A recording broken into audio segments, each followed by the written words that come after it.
eu possa relembrar de onde estive e como foi. Então, nós enfrentamos muitos problemas e, como psicólogo, eu tenho visto o quanto a juventude tem sido atingida e como eles estão perdidos sem entender o que está acontecendo com eles. Pode ficar à vontade, viu? Escolha um lugarzinho aí.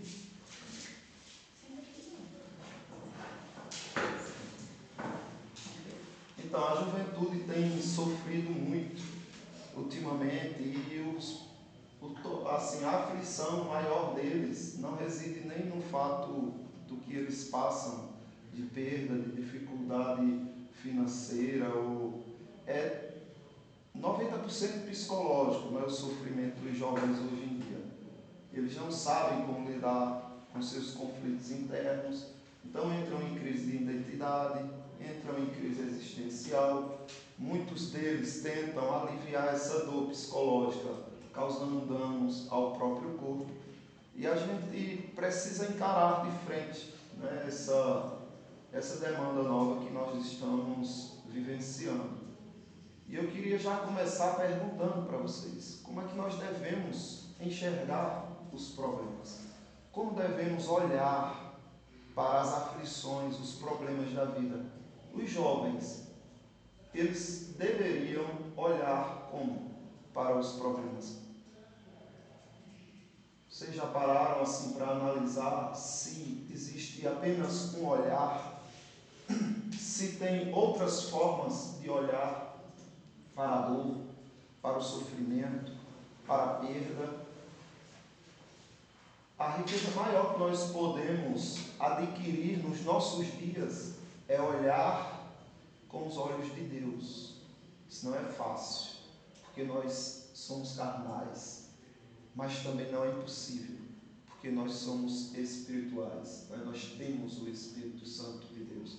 Ele nos ajudará a olhar e a enxergar com os olhos de Deus. Davi, que é o personagem, né, da Escritura real que eu trouxe para a gente comentar, ele era jovem. Nesse momento do nosso estudo, ele era jovem. E por ser jovem e franzino, ele era desacreditado. Mas ele não olhou para esse problema como sendo algo para o desanimar, para o deixar deprimido. Ele simplesmente se valia de tudo que estava ao seu alcance, daquilo que lhe era confiado. Mas ele quase não tinha a confiança de nada. A única confiança que ele tinha era ficar no mato, cuidando de ovelhas, lá sentado, pastoreando. Era a única confiança que ele tinha, sim, mas ele honrou essa confiança.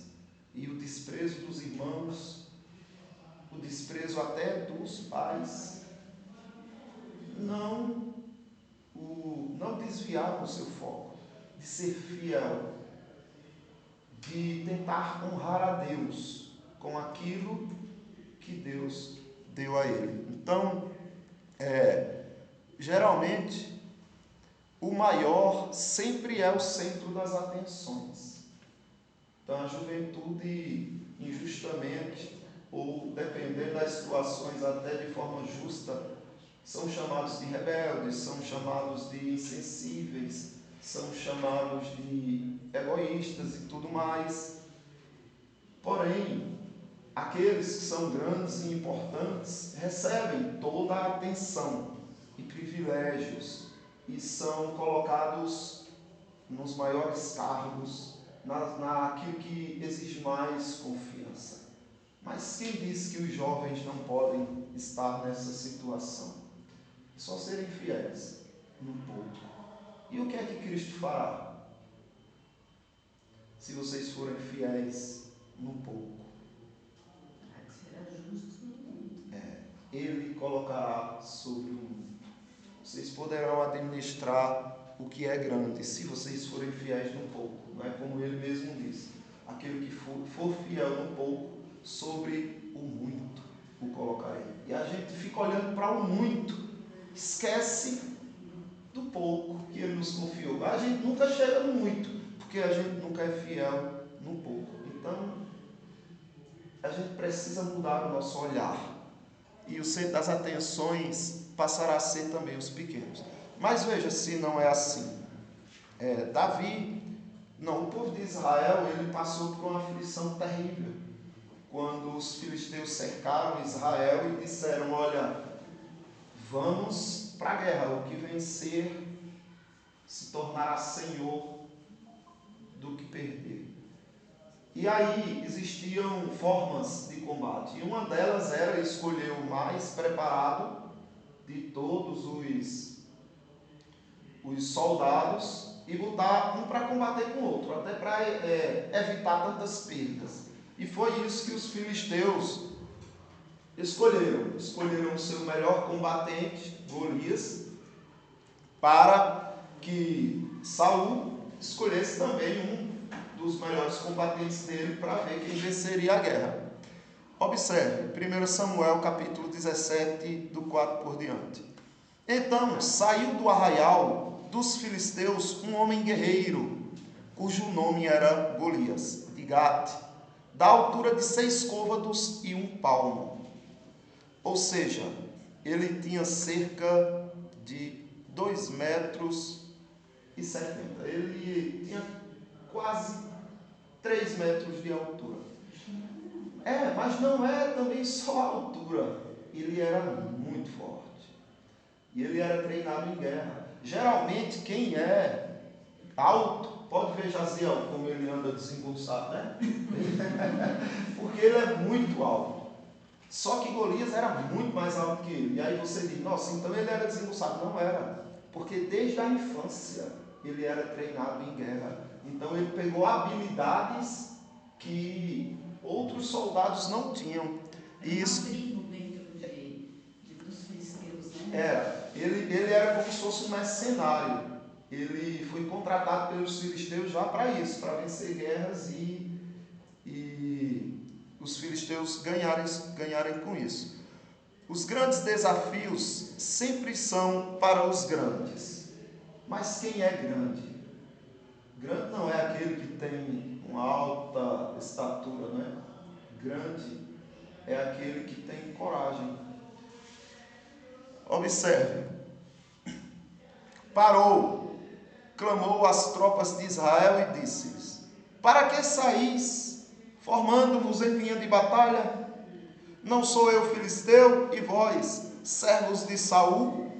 Escolhei dentre vós um homem que desça contra mim. Para vocês terem ideia, a couraça de Golias pesava 60 quilos. Precisava ser alguém forte mesmo, né, para carregar aquilo. Só a ponta da lança dele pesava 7 quilos. Só a ponta da lança. Imagina ele jogando e transpassando uma pessoa. Partia no meio, né? Então, de fato, até a gente entende o medo de Saul e o medo dos valentes de Saul.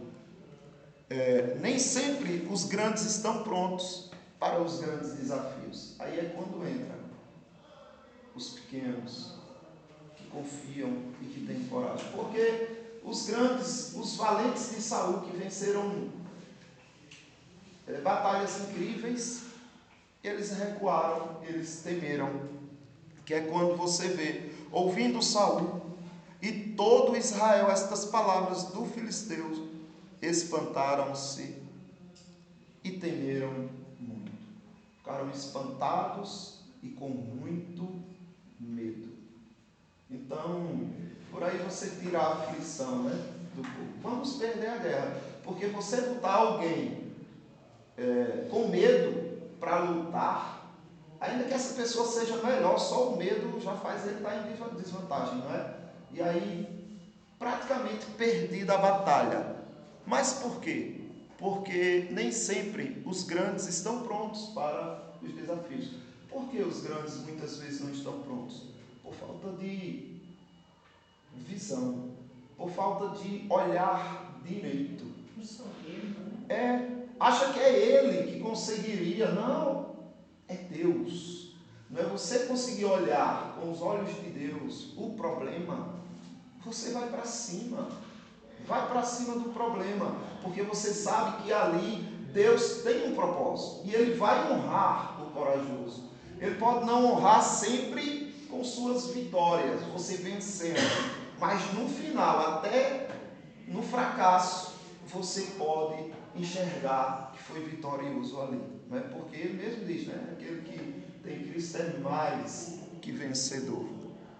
Então, nós temos por título desse estudo o desafio de ser menor. Não é fácil ser jovem, não é fácil não ter qualificações ainda, estar tentando se qualificar. Muitas dos jovens que eu atendo, eles reclamam muito justamente por se acharem inúteis.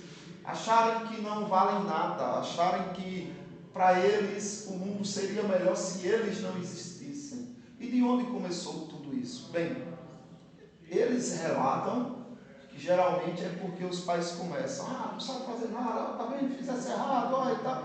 E muitas vezes os jovens eles querem agradar demais os pais, eles querem impressionar os pais, porém eles não têm, ou eles têm, né, a capacidade de impressionar os pais, mas muitas vezes os próprios pais não conseguem receber o pouco que o filho ofereceu e quer mais, que é natural, sempre querer mais. O ruim é não reconhecer de forma honrosa o pouco que foi feito.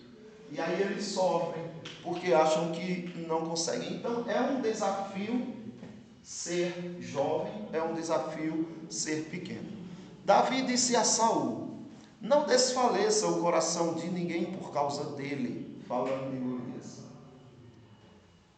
Teu servo irá e pelejará contra o filisteu. Que ousadia! Que ousadia! Davi viu quem era. Do mesmo jeito que os valentes de Saul olharam, e o próprio Saul era um valente e olhou e tremeu, Davi olhou e disse: que? Eu vou. O que mudou? Porque força não foi, habilidade não foi.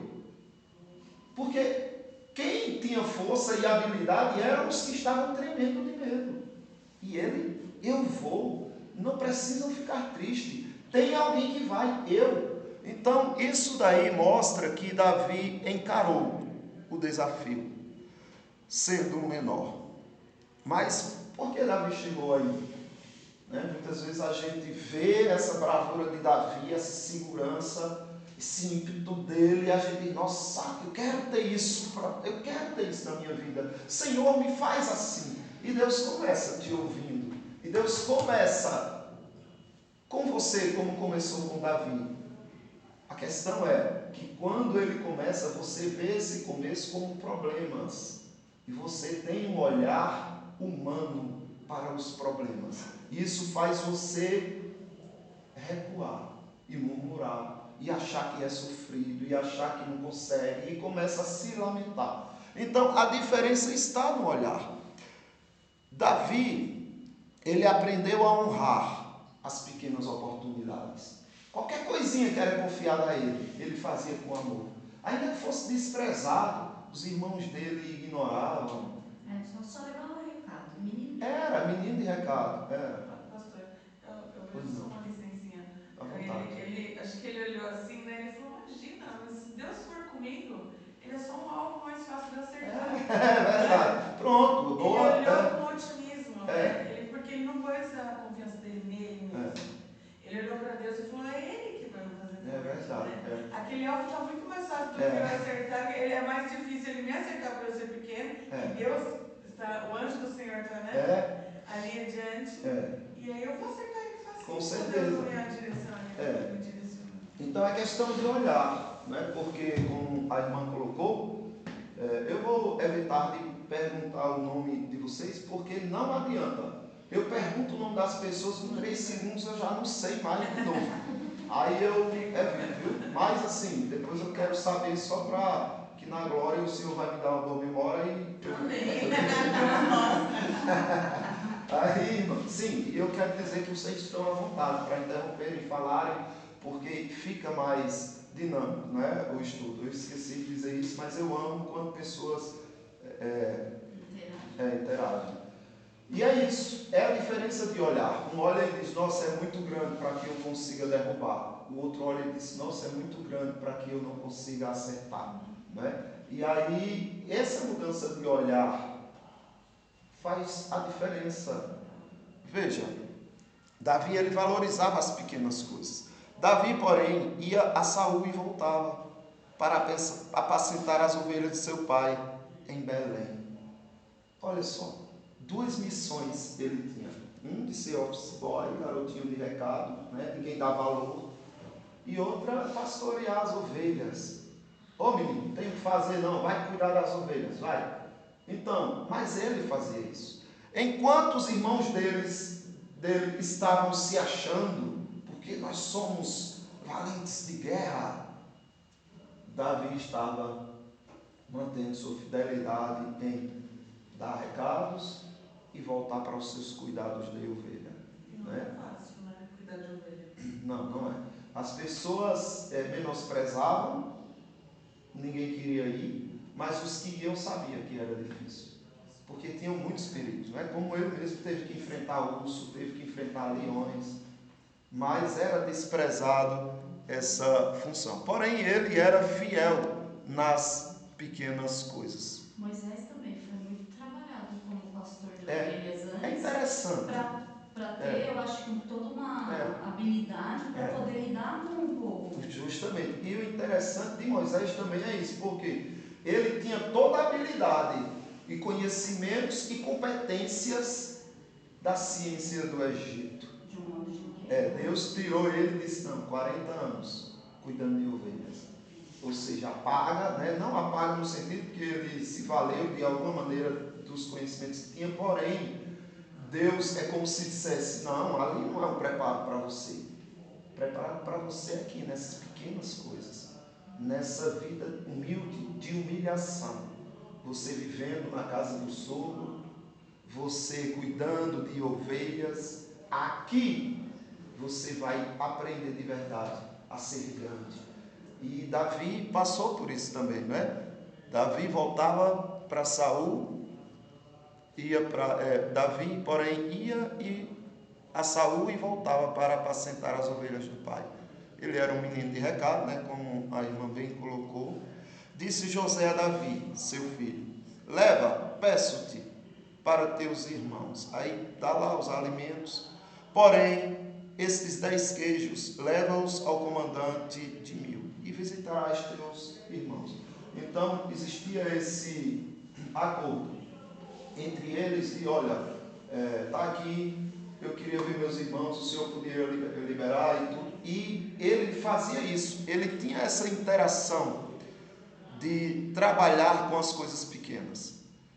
Ele levava recado aos seus irmãos, ele levava a comida para seus irmãos, ele trazia recado dos seus irmãos para seu pai, ele levava comida para os comandantes para poder ter um certo acesso. Então ele tinha um trabalho simples e humilde.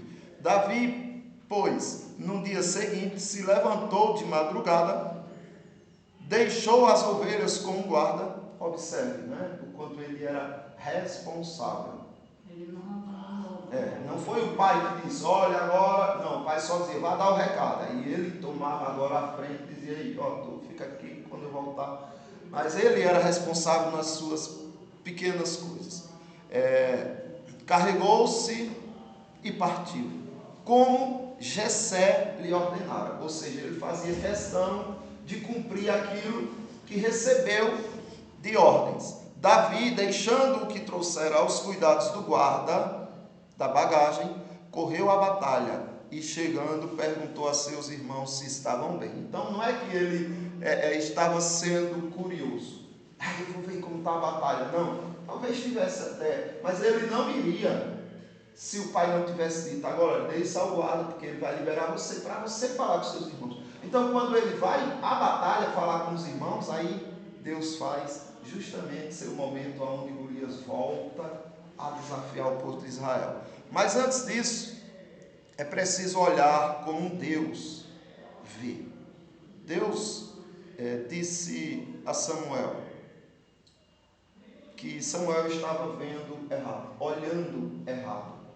Precisava olhar com outros olhos. Sucedeu que, entrando eles, viu a Eliabe e disse consigo: certamente está perante mim o Senhor, o seu ungido. Aqui foi Deus que mandou Samuel ir para a casa de Jessé, escolher, porque de lá Deus disse que ia tirar o rei de Israel. E aí Samuel vai, conversa com Jessé. Jessé chama os seus filhos, só não chama Davi.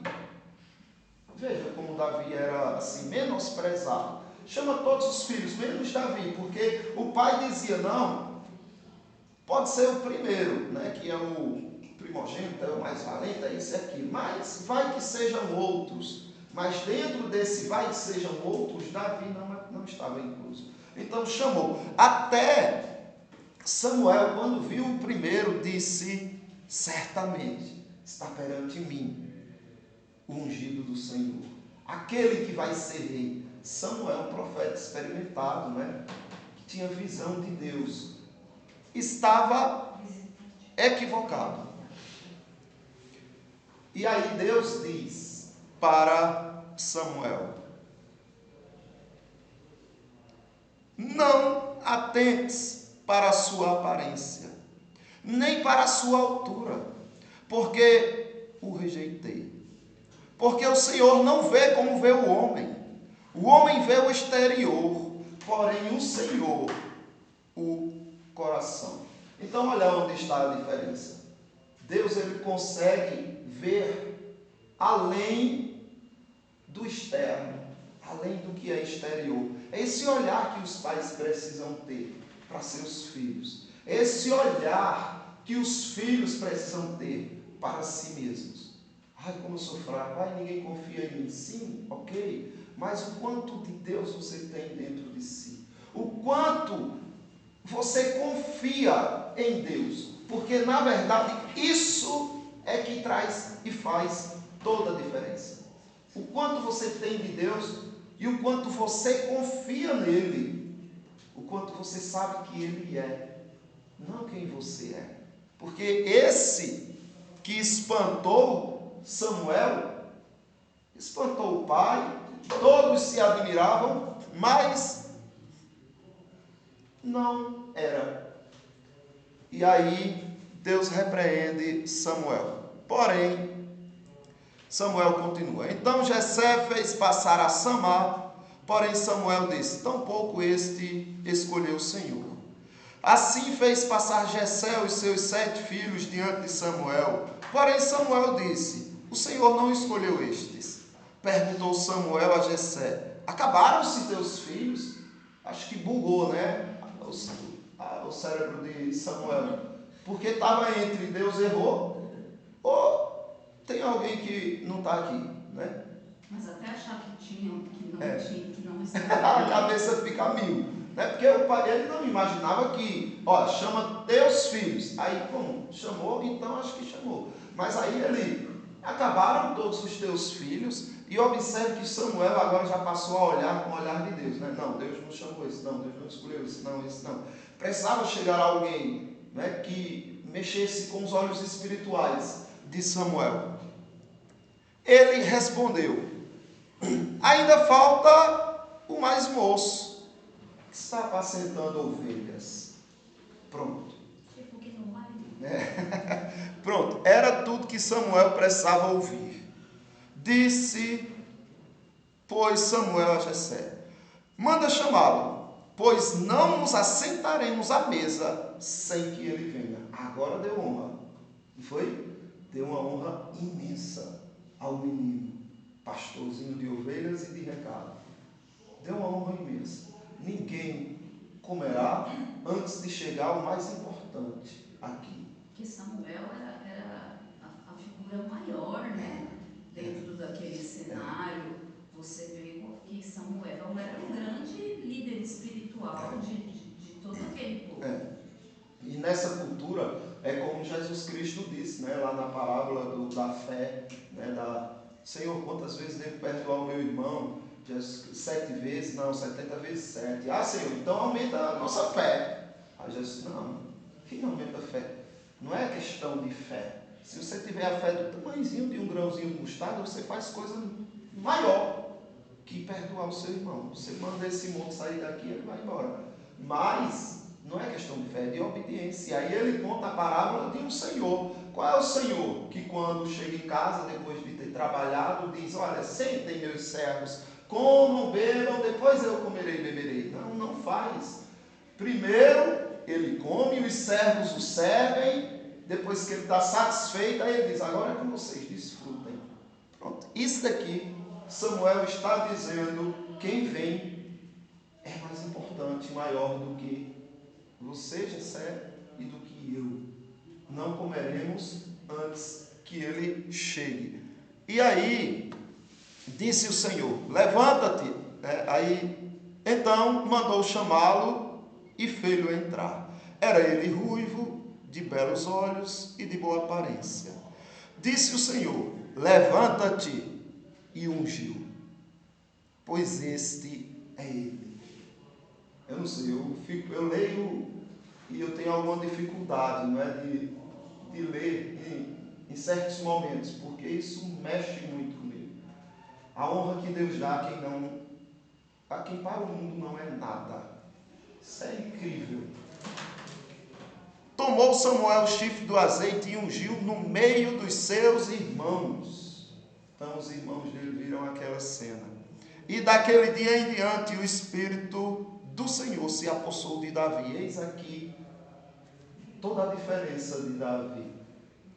Então Samuel se levantou e foi para Ramá. Então Davi, para vencer os problemas, ele precisou entender os desafios de ser o menor. É muito difícil ser o menor, mas é sendo o menor que você terá a autoridade de Deus. Porque quando você se acha o maior, toda a autoridade de Deus sai de você e fica ali só a autoridade de homens. Quando você sabe que é o menor, toda a autoridade vem de Deus. E Davi entendeu isso, sabendo honrar as pequenas oportunidades. Tudo é oportunidade, irmãos. Tudo. A gente não consegue desfrutar e aproveitar de todas elas, porque a gente nem percebe muitas delas. E muitas a gente até se irrita, se zanga, se entristece, fica deprimido. Deprimido com a grande oportunidade que Deus deu. Porém, aproveitar as pequenas oportunidades é o primeiro passo. Depois, nós precisamos aprender a enxergar as maiores oportunidades. Quando eu fui chamado para o Evangelho, a gente tem até que horas? Eu não conheço como é. Até às 11 é? Então vou dar um voo aqui. Quando eu conheci o Evangelho, as doutrinas reformadas, tudo que eu pedi a Deus era: me use, Senhor. Senhor, por misericórdia, me gaste até a última gota de sangue e até o último pingo de suor.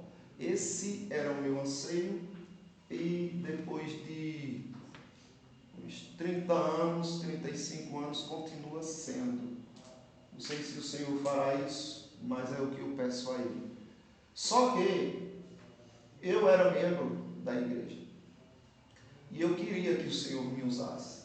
Eu queria servir aquele que me salvou, aquele que tudo fez por mim. Eu não via sentido nesta vida vivendo para mim. O único sentido de viver aqui era para Ele. E viver para Ele aqui é servindo os amados dele. E eu pedi. Ele me deu muitas coisas. Só que quando Ele me deu a oportunidade de ser auxiliar, pregar, dar estudo, ajudando o obreiro de Caruaru, para mim era o que eu tinha pedido. Eu disse, não, é isso realmente que eu quero, então para mim está bom. Nessa época, eu só tinha o Fundamental 1.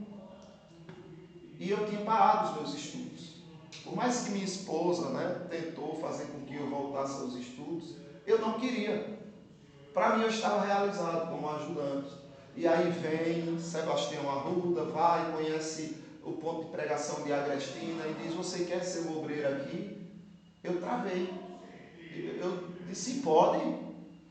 Era Deus atendendo os meus clamores. E eu disse, pode. Ele disse, pode, por que não? Eu disse, porque eu não tenho o ensino médio completo. Ah, você não conhece as escrituras? Então você pode ser obreiro. Aí, para mim foi um sonho. Eu digo, era só isso que Deus queria de mim, era só isso. E fiquei por muitos anos como obreiro em Agrestina. Só que o reverendo Flávio, ele fez uma parceria com a IPB, onde eu fui até fazer com o meu nobre, querido, amado, excelentíssimo, digníssimo irmão Eurípides esse curso. Foi lá que eu conheci Eurípides. A gente tem, assim, uma união que ela é extraordinária, mesmo distante, mas um lembra muito do outro, né? E um sente muito a dor do outro. Bem, fui fazer esse curso lá, Deus me deu umas pancadas boas, né? Como quem diz que eu vou parar quando Ele disser que tem que parar, de buscar crescer, de buscar avançar, de buscar em todas as áreas da vida, porque muitas vezes a gente, não, quero crescer na igreja, quero ter um carro, quero ter isso para servir ao meu Senhor, mas Ele muitas vezes está dizendo, certo, mas eu quero que você também sirva lá fora. E aí, quando eu saí do curso, lá era plantação, revitalização e plantação de igreja. Lá, o Senhor mostrou para mim, olha, você não se entregue ao fracasso, não. Eu vou enviar muitos fracassos na sua vida para te fazer crescer, mas não é para você se entregar a eles, não. A mensagem que eu ouvia lá muito era essa. E quando eu voltei, eu disse, eu vou terminar meu ensino médio. Aí voltei para os estudos.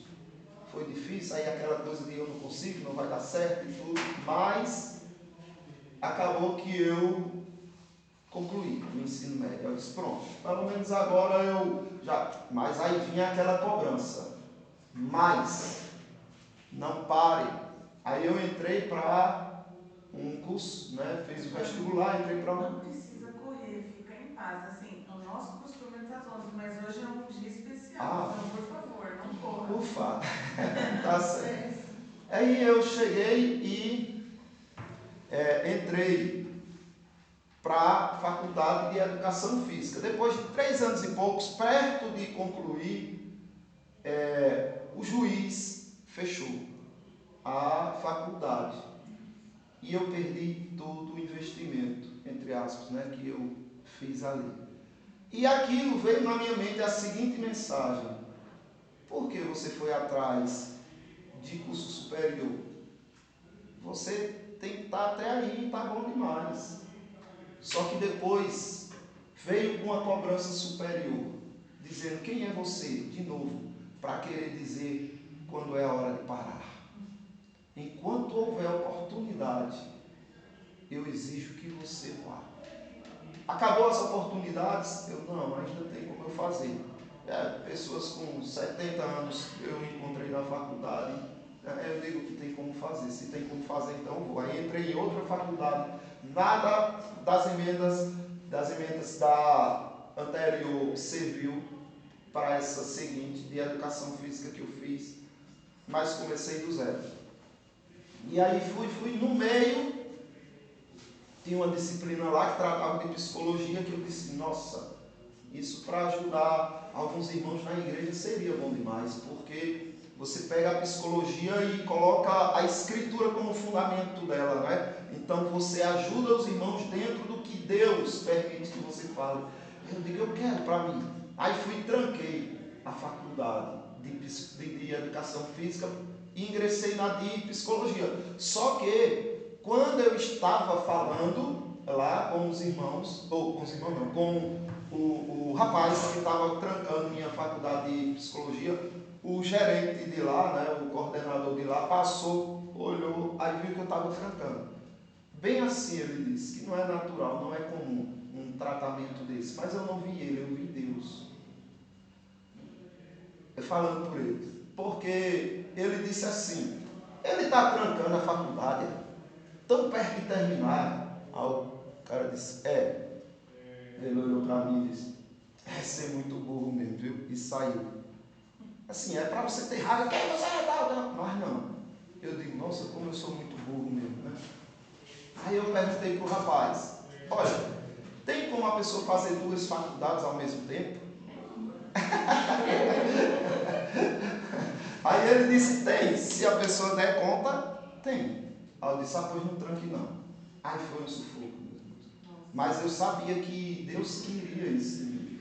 E aí eu conversava com os professores e dizia, professor, no intervalo, eu posso sair porque eu estou cursando uma faculdade de psicologia e eu preciso estar lá. Cheguei nos professores de psicologia e disse, professores, eu posso chegar aqui depois do intervalo, porque expliquei, poxa, Deus fez com que o coração deles quebrantasse e eles aceitaram. Mas era correria, sai que não ia para outra, não ia, tempo de prova, tempo de trabalho, estudar e tudo, só sei, e aí da igreja, né, você cuidando da igreja e tudo, só sei que Deus me abençoou, não me perguntem como eu consegui, eu só sei que eu consegui, né? E aí minha esposa, ela disse para mim, porque eu fui chamado para uma associação que cuida de crianças autistas e tudo, é bem conceituada, sabe, em Pernambuco, Recife, Caruaru. Eu fui chamado para ingressar lá. Então eu disse que eu só tinha um dia de tempo. E aí eles mostraram os documentos que eu tinha que lidar com eles. Quando minha esposa viu, disse, vixe, tu vai dar conta dessas coisas todas aí.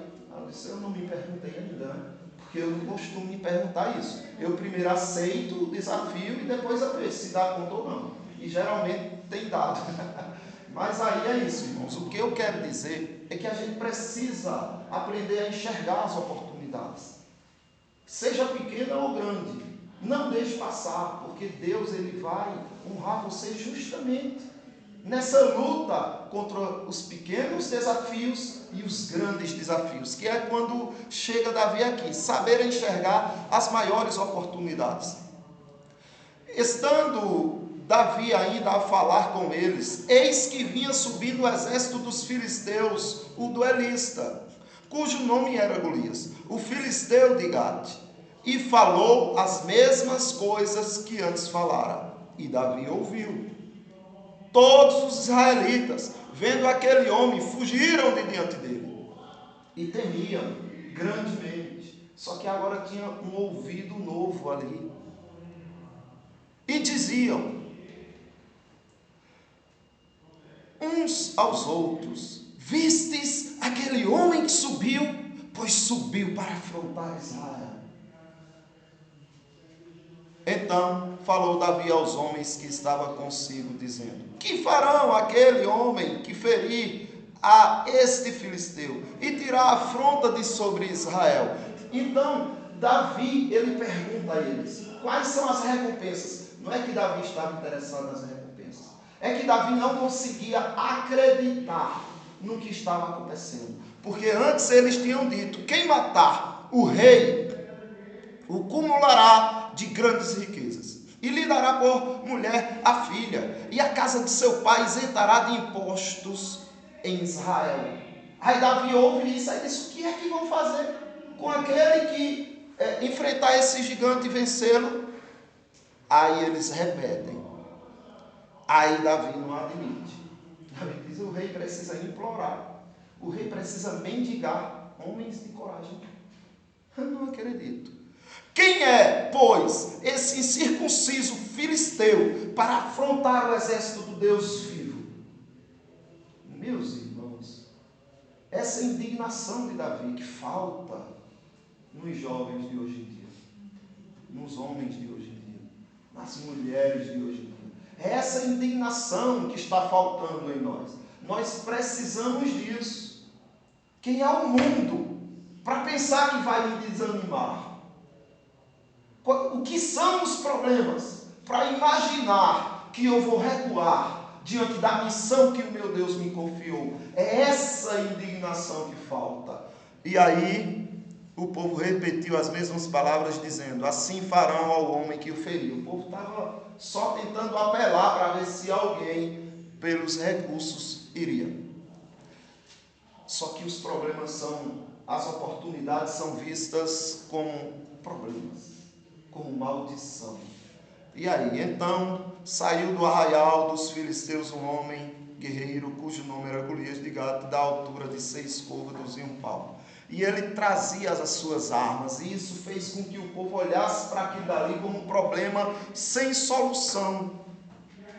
Eles viam tudo aquilo como uma maldição. E eles zombavam a maldição, o que eles viam como maldição, que na verdade era uma oportunidade que Deus estava dando. Essa oportunidade, esse ser zombava do povo de Israel. Parou, clamou às tropas de Israel e disse-lhes: para que saís, formando-vos em linha de batalha? Não sou eu filisteu? Traz um entre vocês. Hoje afronto as tropas de Israel. Ouvindo Saul e todo Israel estas palavras dos filisteus, espantaram-se e temeram muito. Eles viram aquilo como algo terrível. E Deus estava dizendo: chegou minha bênção. Chegou a maior oportunidade da vida de vocês. Está aí diante de vocês. E ele olhava e dizia: ai, que miséria é essa que está diante de mim. Não enxergavam com os olhos de Deus, mas tinha um menininho que enxergava. Mudou tudo quando Golias falou as mesmas coisas que antes falara, mas agora Davi ouviu. Quantas vezes Golias falou? Assim, a Bíblia não especifica, pode ter sido várias vezes, né? Mas pelo menos até onde a gente observa, antes de Davi teve umas 2 vezes. Quando Davi chegou, foi a 3ª vez, basicamente. Todos os israelitas, vendo aquele homem, fugiram de diante dele e temiam grandemente. Mas agora Davi ouviu. Enquanto os grandes viam Golias como a causa de derrota, o desprezado Davi via Golias como uma oportunidade de poder revelar, através dele, o poder de Deus. Pois subiu para afrontar a Israel. Então falou Davi aos homens que estavam consigo: quem é, pois, esse incircunciso filisteu para afrontar o exército do Deus vivo? Então era uma coisa que não batia com Davi, ele não conseguia entender. Então, para vencer, você precisa enxergar o desafio de ser o menor. Sabendo honrar as pequenas oportunidades, e é preciso também você saber enxergar as maiores oportunidades, estando pronto para resistir toda a oposição. Agora entra o recuo de muitos. Davi, ele honrou todas as pequenas oportunidades e até as grandes, mas não sem passar por dificuldades. Desde pequeno, desde o início, Davi honrou as pequenas coisas, passando por grandes dificuldades. Oposição da família. Ouvindo Eliabe, seu irmão mais velho, falar aqueles homens, acendeu-se a ira contra Davi. Então o irmão mais velho já criou ira contra Davi. Isso poderia fazer Davi recuar. Bem conheço a tua presunção e a tua maldade. E agora caluniou Davi. O irmão mais velho, que devia cuidar do mais novo, caluniou Davi. Mas Davi deu a resposta. Davi, ele não parava diante da oposição. Ele tinha uma missão, ele tinha um foco. Respondeu Davi: que fiz eu agora? Fiz somente uma pergunta. Desviou-se dele para outro e perguntou de novo. Ouvidas as palavras que Davi falara, anunciaram-nas a Saul, que o mandou chamar. Então o bicho foi chato. Né? Não quer me dizer não, está com raiva, então vou para outro, até que alguém chegou e disse, olha, tem um doidinho ali, viu, menino, que cabinha chato, viu? Ele está importunando todo mundo, dizendo que a gente está frouxo, a gente não pode temer esse gigante, a gente precisa reagir. Agora entra a oposição dos líderes, né? Que na igreja também vai acontecer isso. Eu mesmo posso ser uma oposição, eu posso ter um momento de cegueira, como Samuel teve, aonde um dos jovens da minha congregação possa ser rejeitado por mim, eu posso ser uma pedra de tropeço na frente dele. Muitas vezes Deus quer me corrigir, me ensinar e também dar oportunidade àquele jovem de se manter fiel à sua missão, mesmo com a oposição do líder. Porém, Saul disse a Davi, contra o filisteu, não poderás ir para a peleja com ele, pois tu és ainda moço, e ele, guerreiro, desde a mocidade. Um ímpio soube valorizar a sua missão desde jovem. Davi também sabia, né? Mas para Deus, esses outros valentes de Saul sabiam para o mundo, igual Golias sabia para o mundo. Davi sabia honrar para Deus, e ele era guerreiro desde a mocidade. E Saul disse, não, eu não sou doido entregar o destino de Israel a um menino, a um jovem que não sabe nada de guerra, sabe nada de batalha, né? Não precisava nem perguntar, porque ele não tinha idade para se alistar para a guerra. Então Saul não precisou nem perguntar quantas batalhas de guerra você já travou, porque Davi sabia, ou Saul sabia que nenhuma. Mas Davi dá de novo a resposta: o Senhor me livrou das garras do leão e das do urso, ele me livrará das mãos deste filisteu. Então disse Saul a Davi, vai-te, e o Senhor seja contigo. Quem pode contra o Senhor?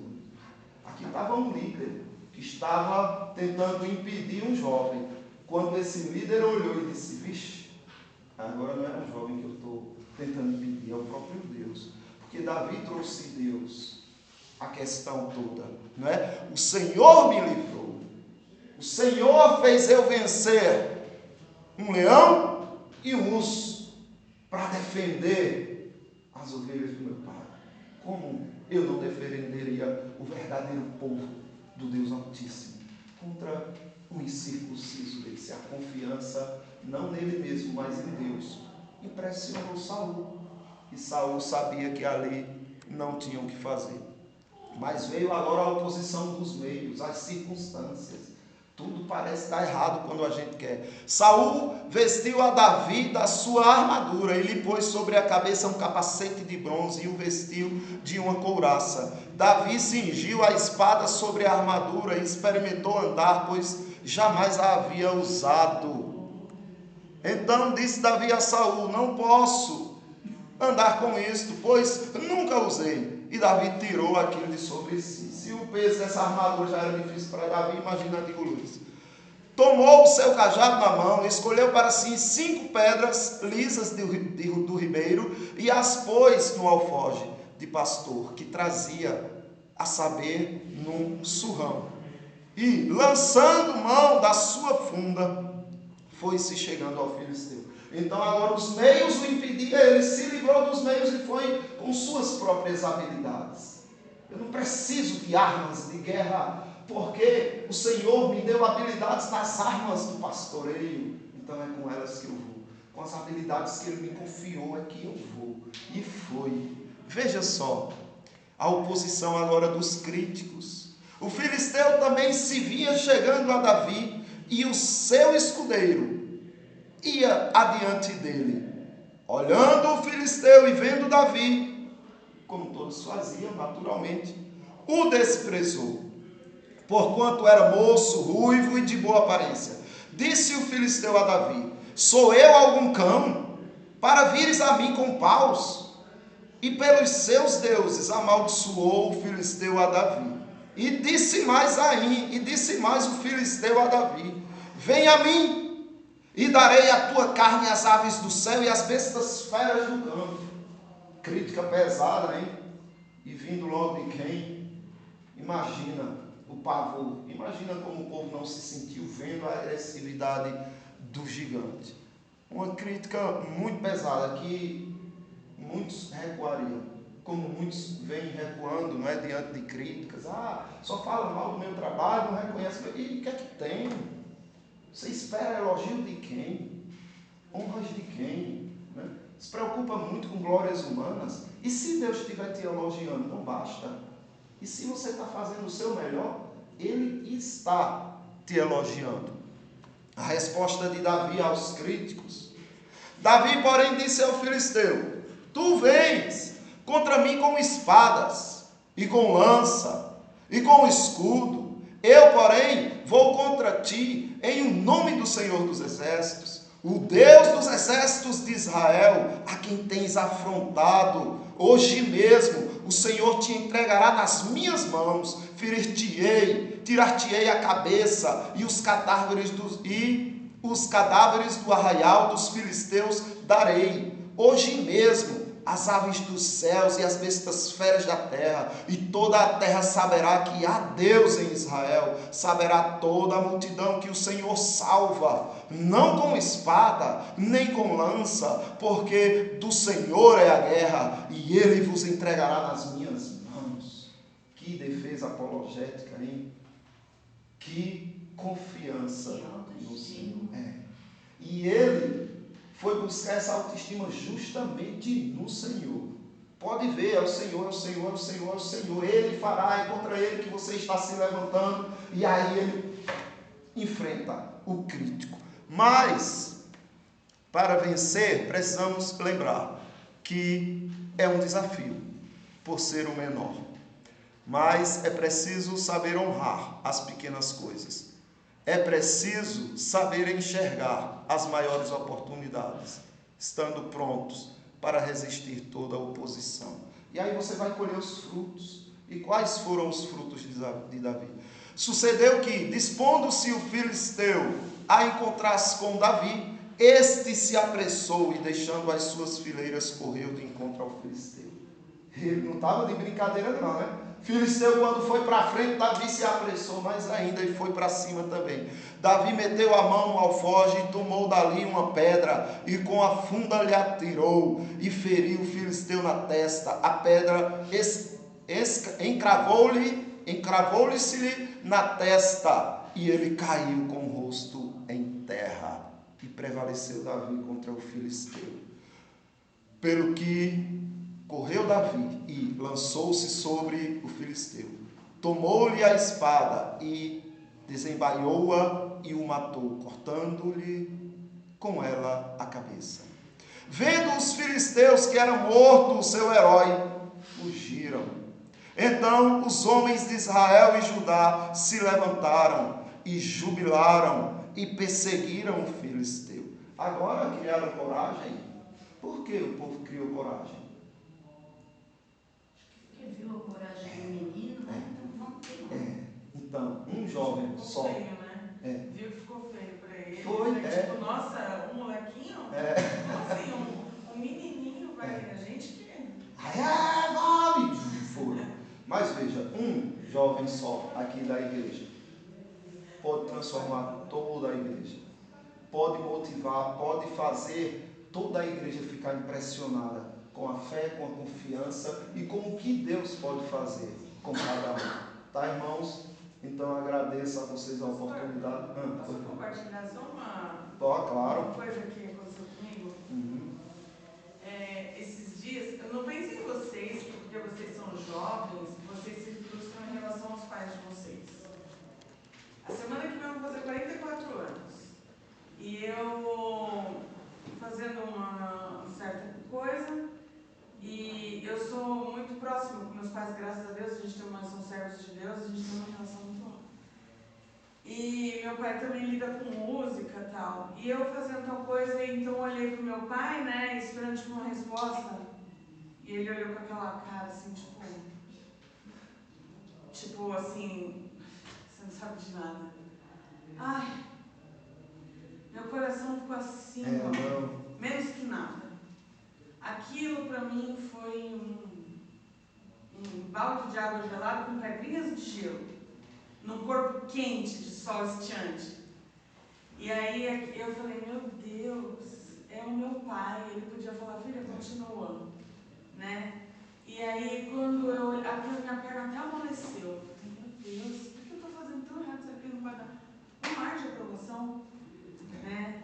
Então, eu chorei tanto, pastor. Depois daquilo, chorei, mas chorei que nem uma criancinha.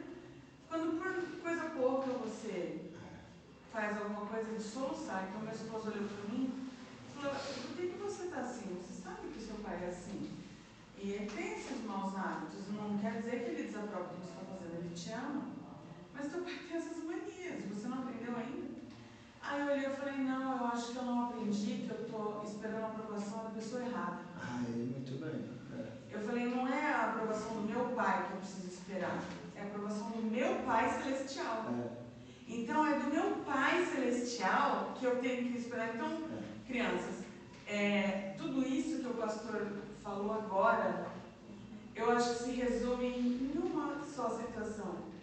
A aprovação de Deus na vida da gente. Isso. Né? É Ele quem capacita, é Ele quem fortalece, é Ele quem direciona, é Ele quem constrói a nossa vida. Se a gente estiver em comunhão com Ele e se colocar aos pés dele, né, pastor? Amém, é verdade. E se for a vontade se colocar diante dele e falar, Senhor, usa até a última gota do meu sangue, né? Até a última gota do meu suor. E então, o Senhor, na infinita misericórdia e bondade dele, vai tomar a gente pelas mãos e vai falar, é aqui, ó. E não focar, porque lógico, a gente precisa da aprovação dos nossos pais, e isso faz bem para nos fortalecer, mas a gente não deve esquecer que às vezes o inimigo usa até a aprovação e a desaprovação dos nossos pais para nos desanimar. Isso. Então, o Senhor Deus é quem dá a sentença final, né? Essa sua experiência resume o que a gente viu aqui. Sim. E mostra também qual o propósito que Deus tem por trás da ignorância dos nossos líderes e dos nossos pais. Não que eles são ignorantes, mas dos momentos que eles têm de ignorância. Existe um propósito por trás. Se Deus não faz isso, você continuaria sendo idólatra do seu pai. Então Deus mata a idolatria no nosso coração, de dizer, olha, aquela pessoa de quem você mais espera, exatamente, você vai se frustrar. E foi exatamente essa frase que eu falei para o meu esposo. A pessoa de quem eu mais espero, assim, tipo, vai filha, tá no caminho certo, jogou um balde de água fria em mim. Para quê? Para aprender que pode ter essa expectativa, só que limitada. A expectativa infinita que você tem que ter, no caso, é em Deus. Então, estávamos olhares divididos, talvez pareados, e Deus não queria. Deus queria que seu olhar estivesse maior para com Ele. E aí, para que o que Ele faz? A oposição do Pai. Você não suporta, corre para Ele. E o nosso Deus trabalha de forma... assim tem que ser, né? Tem que ser. E será. Minha mãe sempre fala, o nosso alvo é Jesus. Olha para o Senhor Jesus e marcha. Minha mãe a vida inteira fala isso. E olha como é fácil, né, a gente desviar o foco de Jesus. Porque a palavra de Deus fala assim, quando ele fala sobre o amor, né? Como que eu posso amar o meu irmão se eu falo que eu amo a Deus a quem eu não vejo, e o meu irmão a quem eu vejo eu não amo? E tipo, como que eu vou esperar a aprovação do meu Deus? Eu não vejo o meu Deus. Como não? Então é que a gente desviou o foco. Justamente. A gente tem que aprender a olhar com o olhar de Deus. E aí, quando chegar o problema, em vez da gente dizer, ai meu Deus, por que isso? A gente vai dizer, oh meu Deus, chegou a oportunidade. Como eu vou enfrentar, o que eu vou fazer, como eu vou resolver. Porque Deus, Ele é glorificado no nosso pensar, na nossa resiliência, no nosso persistir, na nossa perseverança, na nossa confiança. Mas como é que a gente vai demonstrar confiança se não existem problemas? Né? A confiança só pode ser posta em prática quando vier o problema. Aí ela é uma oportunidade, o problema é uma oportunidade. Mas às vezes Deus coloca situações na vida da gente que a gente nunca imagina que a gente vai passar. E geralmente é assim. Sim. E você passa aquilo e você fala, Senhor, por que comigo? O que eu fiz? Eu não mereço nada, mas por que eu tenho que passar por isso? E Ele tem a resposta, né? Tem. E incrível, pegando essa fala da irmã, é incrível porque Jó, ele nunca blasfemou de Deus. E ele cumpriu o propósito dele de não blasfemar. Só que depois que ele venceu, né, a batalha, Jó venceu a batalha com o diabo, ele continuou doente. Só que Deus não o curou enquanto ele não entendeu e não enxergou com os olhos de Deus. Porque quando Jó olhava e dizia, Senhor, mas por quê? Não é isso que a irmã falou. E Jó falava, só que muito mais. Por que comigo? Por que eu estou passando? O que eu fiz? Eu preciso de uma resposta. Eu até aceito passar. O Senhor dá, o Senhor tira, mas o Senhor precisa me dar uma resposta. Do porquê eu estou passando. Porque o que os meus amigos estão dizendo não é real. Eu sei que não é. Deus sabia que não era. O Senhor precisa me tratar. O Senhor precisa. E como Deus tratou? Deus tratou dizendo o seguinte, olha, quem está fazendo tudo isso? Quem está lidando com você? De onde vem esse problema? O que você entende desse problema? E o que você espera desse problema? E Deus começou a questionar, como o reverendo Elcio colocou lá, né? Que fecha também aqui com o que a gente está falando. Olha, quem é você? Quando eu criava as estrelas da alva, onde você estava? Tu estava comigo, não foi? Foi, diz como foi. E Deus começa e Jó, tá bom, Senhor. Não, por quê? Não era só o tá bom, Senhor. Eu sei que tu és superior e eu tenho que ficar calado. Não, é confiar. É se alegrar, ainda com o mal, sobre si. Que foi o que aconteceu. Deus vai e ele tá bom, Senhor. Vai e ele tá bom, Senhor. Aí na hora que Deus conclui, aí ele diz, bem sei que tudo podes. E nenhum dos teus planos pode ser frustrado. Antes, eu te conhecia de ouvir. Hoje, os meus olhos te veem. Aí ele diz, por isso eu me abomino e me arrependo no pó e nas cinzas. Aí eu pergunto, de que Jó se arrependeu? Por quê? Ele abominou a si mesmo. Por quê? Porque questionou. Porque queria saber, achava que tinha direito a uma resposta. Só que ele não precisa de uma resposta, ele precisa saber quem está por trás do que está acontecendo. E ele entendeu que o que estava passando não era algo ruim. Quando ele confiou em Deus, veja o que ele diz, não é? Eu falava do que não conhecia, coisas maravilhosas demais. Como assim? Ele estava falando da desgraça. Agora ele está chamando a desgraça de coisas maravilhosas demais. Então é tudo questão de olhar, irmão. A gente sofre porque olha errado. Quando a gente aprender a olhar com foco real, com o olhar de Deus, a gente vai dizer, Deus, esse sofrimento é uma bênção. Eu me alegro em Ti, porque Tu tens algo incrível por trás de tudo isso. Aí depois de Jó entender tudo, se alegrar com sua dor, aí Deus restaura tudo. Mas veja, o apóstolo Paulo também fez isso. No espinho da carne, Paulo não pensou que conseguia cumprir a missão. Paulo achou que não aguentava aquela dor. Jesus Cristo disse, eu não tiro, a minha graça te basta, porque o meu poder está se aperfeiçoando nessa sua desgraça. Aí Paulo diz o quê? Não, então agora eu sinto prazer nas tristezas, nas necessidades, nas angústias, nas perseguições, por amor de Cristo, porque quando sou fraco, então é que sou forte.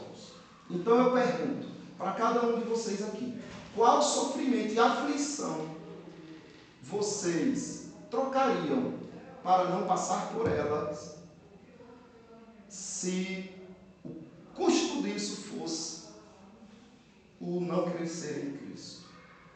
Vocês, se Cristo dissesse assim, olha, minha filha, meu filho, tem um sofrimento muito grande aqui que vai fazer você parecido comigo. Você vai crescer em mim, você vai aprender a ser forte em mim e não em mim. Mas tem essa aflição aqui, você só vai ter esse apego, conhecimento, comunhão comigo, se você passar por isso daqui. Quem diria? Não, Senhor, prefiro ficar sem crescer em Ti mesmo. Acredito que ninguém aqui diria. apesar de que quando estivesse passando, ai, mas diria, não, Senhor, mas eu quero. E é assim, irmãos, eu fico feliz com a participação dos irmãos. Eu sei que Deus me trouxe aqui para crescer com vocês, né, e também poder de alguma maneira contribuir com as ovelhas preciosas dele, né? Ai daqueles que fizer tropeçar qualquer um de vocês. Melhor era que amarrasse uma grande pedra de moinho ao pescoço e se lançasse ao mar, seria mais feliz. E sabendo de tudo isso, eu tento viver ao máximo por vocês, tá? Amém. Obrigado pela oportunidade e Deus abençoe os irmãos. Deus continue te usando. Amém.